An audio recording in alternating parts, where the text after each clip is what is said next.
So this is my gym laptop, and it's an HP TX2, and it's got tablet mode. And one of the nice things about a laptop versus like an iPad or something is when I'm leaning the machine against a magazine rack, I can actually adjust the viewing angle. So what I've done here is the Ubuntu community has made this bezel button actually accessible under Linux. So unfortunately only one of the three seems to work, but one seems to be all I need really. What I want is to be able to launch the viewer conveniently from the treadmill if it crashes or something, or on the initial startup. So you'll see that the desktop has changed from the left-hand side to the right-hand side under Ubuntu, and I'm sending keystrokes to automatically maximize the window and adjust it to full screen using a utility called XTE. That's X-Ray Tango Echo. I'm also using WMCTRL to control the desktop position. So these kind of window management automation utilities were kind of new for me, and they work really well. It's pretty nice. So what I have here, let's see if I can zoom in a little bit, is a list of media on the left, and there's a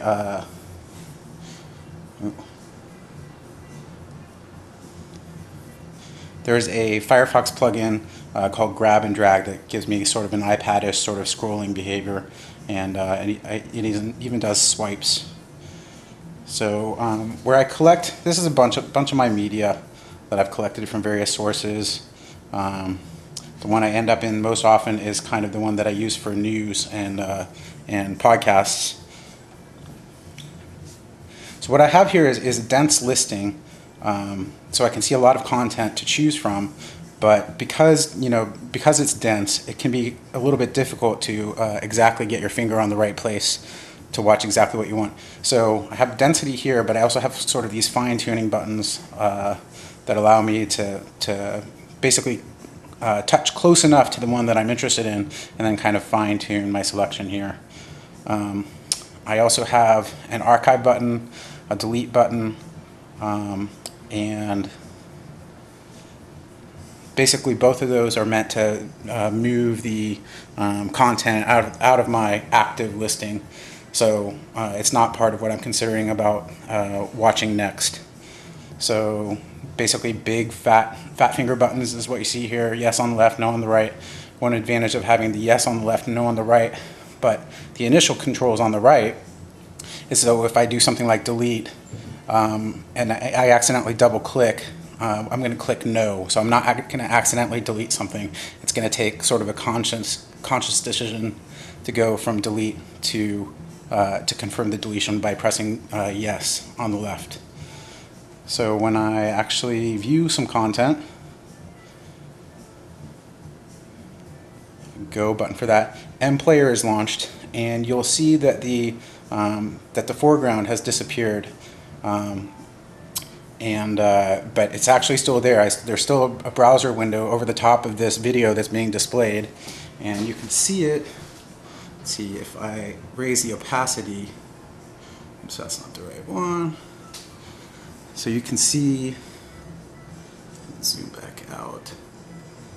So you can see here now, this is the window that actually exists over the top of the video window that's normally invisible. And I have a lot of commands that I'm sending to MPlayer, such as toggling the on-screen display so I can see elapsed time, time remaining. I can exit out of the video watching. I can adjust the volume. I end up sort of doing this sort of finger dance to do quick volume adjustments, and then kind of single clicks to fine-tune the volume. I also have audio delay controls here by 0.1 second. Those are more important when I was trying to use Bluetooth. I have seek minus 10 seconds, forward 10 seconds, forward 10 minutes, minus 1 minute, forward 1 minute. So I can jump to any part of the stream pretty quickly if, for example, I've started watching this on another platform and I want to finish watching it at the gym. And let's see, let me go ahead and reduce the opacity again. And there's my quit button. And let's see, let me play around with the opacity again. So here's my original display, and this is kind of how it works. It's been really nice to be able to watch pretty much whatever I wanted at the gym. Thanks.